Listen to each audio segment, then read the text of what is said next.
Olá, no Repórter Eco de hoje você acompanha o exemplo de pessoas que lutam por um mundo melhor e mais digno. Gente como a líder comunitária Lia Esperança e a educadora Teresita. Tem também a história de Marcelo Costa, educador ambiental, que promove mutirões de moradores para recuperar fragmentos de cerrado e de Mata Atlântica em área urbana. O replantio com espécies de árvores nativas é feito em Carapicuíba, região metropolitana de São Paulo.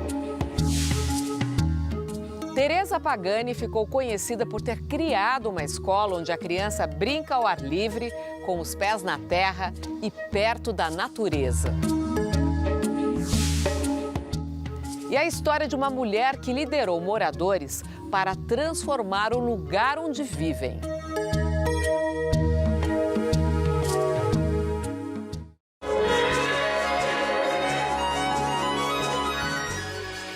Um exemplo de ação em benefício do bem-estar comum.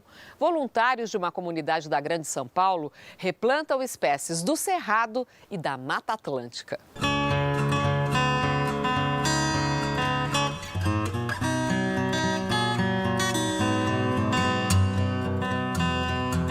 Originalmente, esta era uma área de transição entre Cerrado e Mata Atlântica.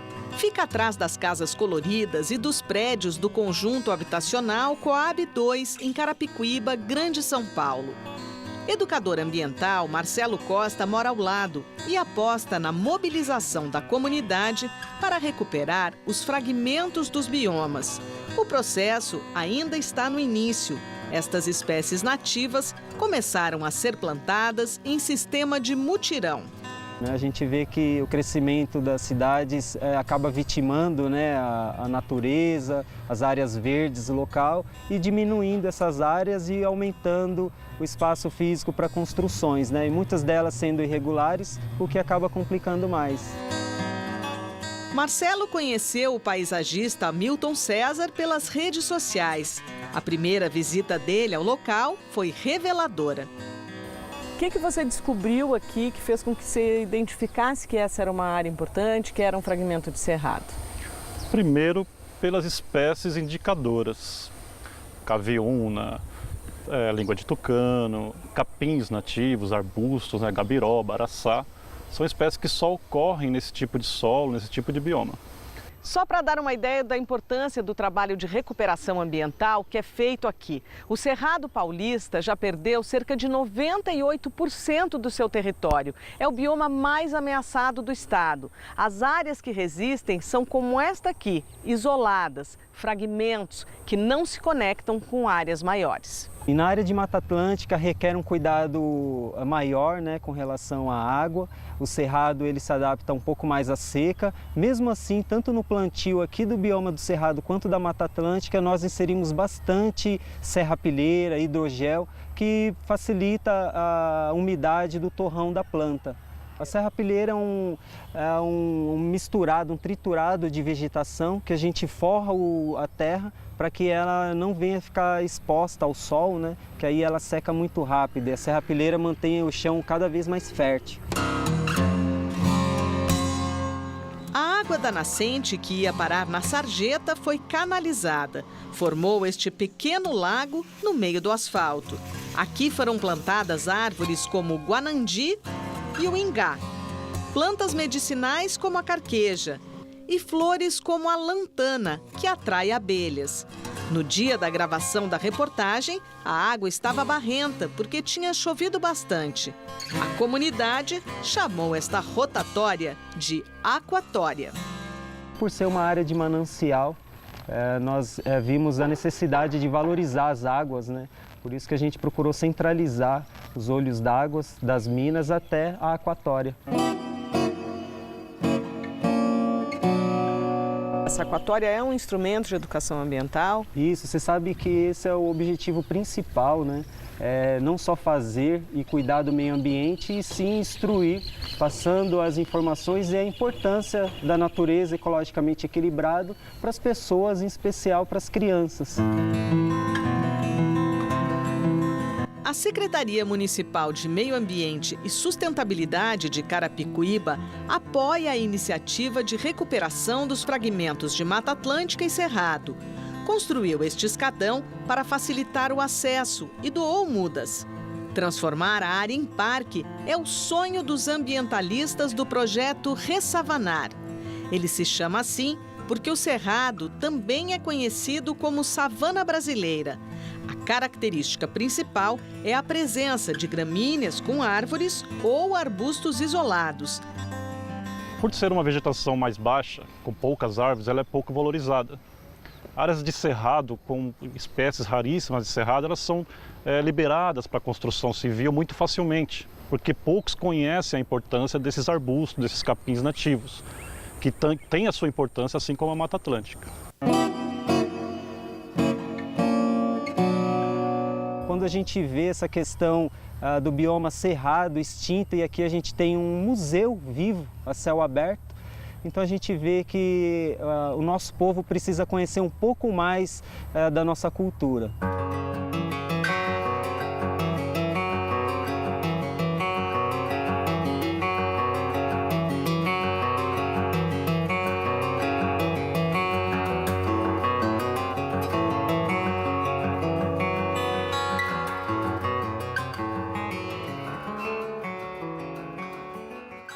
Você acompanha agora alguns dos fatos e pesquisas na área de meio ambiente que tem destaque aqui no Repórter Eco. 1 milhão de espécies animais e vegetais da Terra correm risco de extinção. O alerta é da Plataforma Intergovernamental da ONU sobre Biodiversidade e Serviços Ecossistêmicos. É a primeira grande avaliação da diversidade biológica desde 2005. O amplo relatório contou com a participação de 145 cientistas e foi aprovado por representantes de 130 países reunidos em Paris, na França. O documento revela que mais de 40% das espécies de anfíbios, quase 33% dos corais e mais de 1/3 de todos os mamíferos estão ameaçados. As atividades agrícolas tiveram maior impacto sobre os ecossistemas. O declínio de espécies também é provocado por alterações no uso do mar, mudanças climáticas, poluição e pelas espécies tóxicas invasoras. O relatório mostra ainda que a perda da biodiversidade e o comprometimento dos ecossistemas vão ameaçar o bem-estar das populações em todas as regiões do mundo e dificultar o cumprimento de 80% das metas dos Objetivos de Desenvolvimento Sustentável das Nações Unidas. No Brasil, a Comissão Especial do Congresso, que analisa a medida provisória da reforma administrativa, aprova parecer que prevê a volta da FUNAI para o Ministério da Justiça. A demarcação de terras indígenas, que o governo federal havia passado para o Ministério da Agricultura, ficará sob responsabilidade da Fundação Nacional do Índio. O parecer aprovado pela comissão ainda precisa passar pelos plenários da Câmara e do Senado. Em encontro inédito, 7 ex-ministros do Meio Ambiente se reúnem em São Paulo para analisar as medidas tomadas na área pelo atual governo federal. Em comunicado conjunto, eles afirmam que há um desmonte sistemático das políticas socioambientais na gestão do ministro Ricardo Salles, em afronta à Constituição. Assinam o documento Rubens Recupero, José Sarney Filho, José Carlos Carvalho, Marina Silva, Carlos Mink, Isabela Teixeira e Edson Duarte. Mesmo sem participar da reunião, Gustavo Krause também assinou um manifesto. O grupo critica a perda da ANA, Agência Nacional de Águas, a transferência do Serviço Florestal Brasileiro para o Ministério da Agricultura, a extinção da Secretaria de Mudanças Climáticas, a ameaça às áreas protegidas, ao Conselho Nacional do Meio Ambiente e ao Instituto Chico Mendes.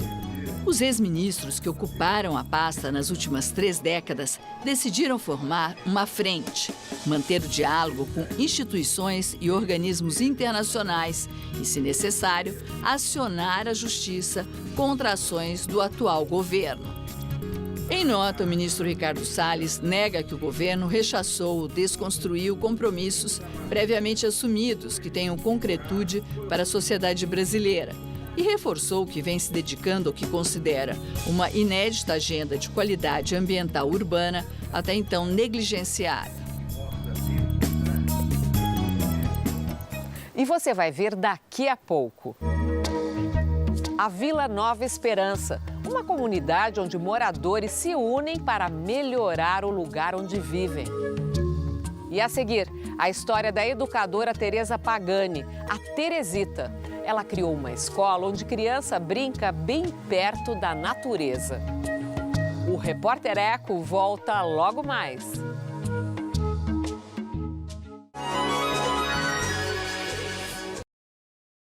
Tereza Pagani é uma das mais importantes educadoras do Brasil. Teresita, como é chamada, acredita que a criança precisa brincar com os pés na terra e ao ar livre para que tenha um desenvolvimento pleno. Ela criou uma escola na região do Butantã, em São Paulo, onde o tempo e a natureza dos alunos são respeitados.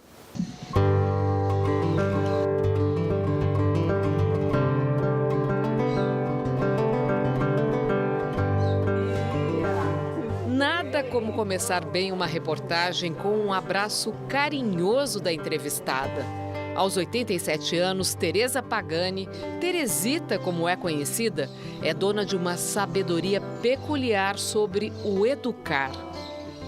Se ela não consegue pegar uma fruta com a mão, comer e se lambuzar e coisa, ela se não consegue pegar uma areia, fazer o bolinho dela e se sujar, essa criança vai ser o quê? Todo tempo limpando a boca, todo tempo. Ai, que nojo! Nojo de quê? Da vida? Com certa dificuldade para caminhar, a educadora se apoia no corrimão ou no andador. Não quer ajuda, prefere fazer tudo o que pode sozinha, enquanto tem autonomia, assim como ensina as crianças desde pequenas. A criança chega, água. Eu digo, quem está com sede? Eu quero água. Quem está com sede? Eu. Então vamos até a cozinha, pegamos o copo, ele pega o copo. Não alcança, pega o banquinho, sobe no banquinho. E ele vai tendo possibilidade de, quando ele está com sede, ele vai até a cozinha. Saiu com o copo fora da cozinha, volta com ele. A água é aqui. A vida sem a presença da mãe, a quem perdeu quando ainda era jovem, contribuiu para buscar estratégias, ferramentas para ajudar o pai a criar 9 irmãos. Na Escola de Educação e Criatividade Infantil na Zona Oeste de São Paulo, espaço idealizado pela Teresita, as crianças têm liberdade de escolha na hora de brincar. Aqui, o contato com a natureza é fundamental. Pelo quintal da Teresita já passaram várias gerações que aprenderam brincando. Crianças de 0 a 7 anos correram livres por este espaço, de pé no chão, sujaram a roupa, subiram em árvores. Com liberdade de escolha e muito amor, elas entenderam o principal, que é preciso respeitar os limites para viver em harmonia com todos os seres vivos. É fundamental você ter pé no chão, terra, barro, água, areia, tá? Planta, respeitando cada um o seu lugar e espaço. Teresita defende que é brincando que se aprende. O contato com os elementos da natureza é vital para uma infância bem vivida, diz a educadora. Criança, para mim, tem que ser uma criança que saiba lidar com a sujeira externa para lidar com a sujeira interna, que temos muito mais do que a externa. A mulher que não teve filhos ajudou a educar mais de 500 crianças. Foi tema de livro e filme, inspira novas gerações de educadores e outros profissionais. Eu fico bastante satisfeita em qualquer tipo de homenagem que realmente eu sinto que é verdadeira. Porque tem homenagens que são falsas. E aí eu digo, olha, tudo bem, você acha desse jeito, eu não acho. Pronto.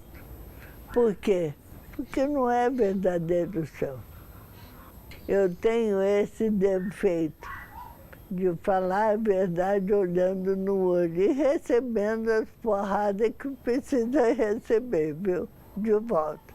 Porque quem fala, o que quer ouve, o que não quer, né? Não é por aí.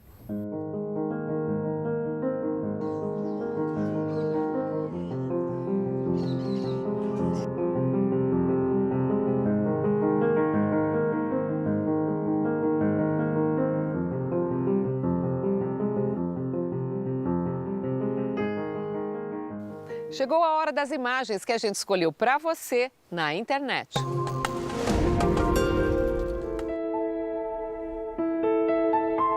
Um grande lago, cor de esmeralda, brota na Áustria toda a primavera. É o chamado Lago Verde. Ele fica na região da Estíria, no Parque Natural, localizado aos pés das montanhas Hochschwab.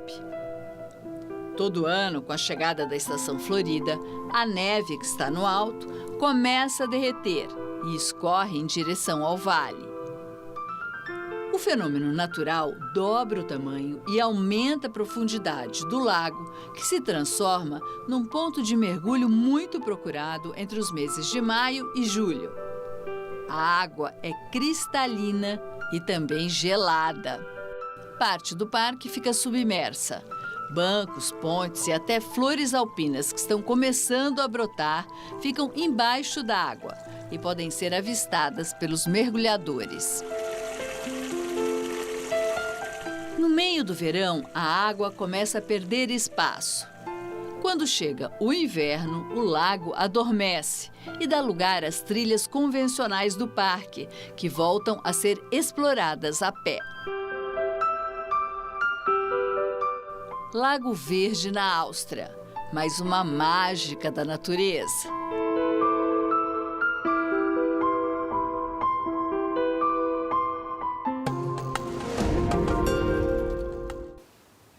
E você vai ver a seguir. Vila Nova Esperança, uma comunidade do extremo oeste da capital paulista, onde moradores promovem ações como o plantio de uma horta orgânica. O Repórter Eco volta daqui a pouco.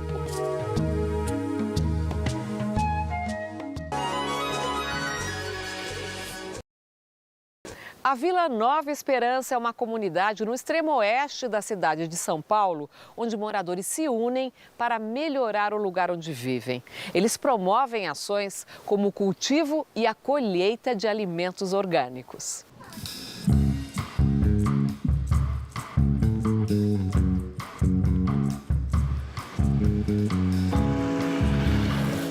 Vila Nova Esperança não é só endereço, é lar, oportunidade de recomeço para mais de 600 famílias que vivem em uma das 1.643 comunidades da cidade de São Paulo. A vista é bonita, encoberta pela Mata Atlântica que teima em existir entre os municípios de Osasco, Cotia, Taboão da Serra e a capital paulista. As primeiras casas foram construídas na década de 1960, quando ainda existia a fazenda, época em que, lá na Bahia, Maria de Lourdes nasceu. Meu nome é Maria de Lourdes Andrade Silva, mas eu prefiro que as pessoas me chamem de Lia. Uns me chamam Lia Esperança, porque é assim que quase todo mundo me conhece. Fugindo de um marido violento, veio parar em São Paulo. Conhecer São Paulo era um sonho. E depois, Conhecer a Vila Nova Esperança, de sonho virou escola. Para mim, hoje aqui é uma escola. Mas à primeira vista, teve medo também. Onde eu morava não tinha favela. Eu vim conhecer favela aqui dentro de São Paulo. E chegando aqui, quem me passou que tinha favela me contou de uma forma muito feia, desenhou a favela muito feia. E aí eu descobri dentro da Vila Nova Esperança que a favela não é tudo isso que o pessoal fala. Pelo contrário, a favela tem muita gente boa. E hoje eu descobri que os maiores bandidos estão dentro dos palácios.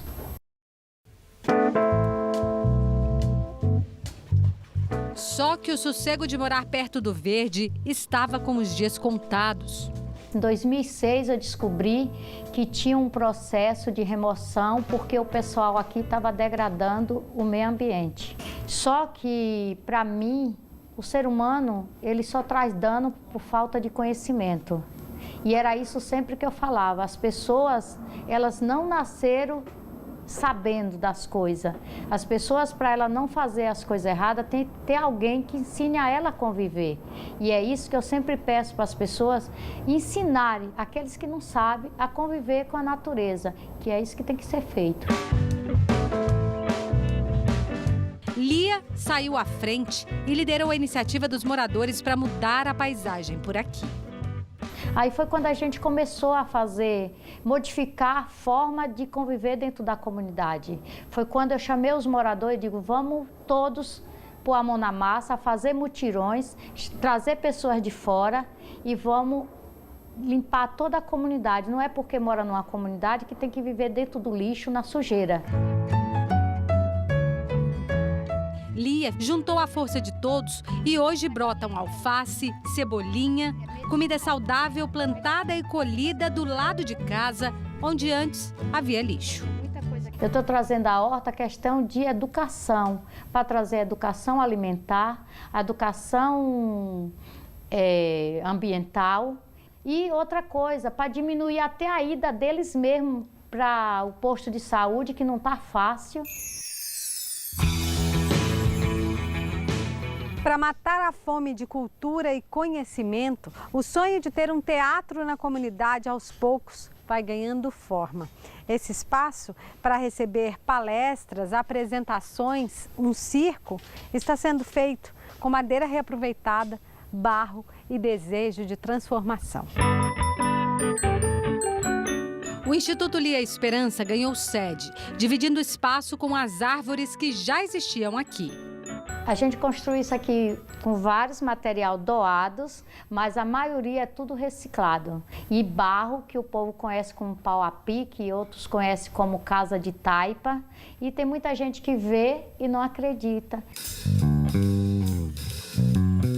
A ideia de transformar a comunidade em vila ecológica ganhou prêmios. Já transformar a vida dos outros é o maior prêmio que Lia poderia receber. A minha vida é um sonho. Um sonho que eu procuro compartilhar esse sonho. A partir do momento que eu tenho um sonho e eu compartilho esse sonho, ele vira realidade, que é o caso da Vila Nova Esperança.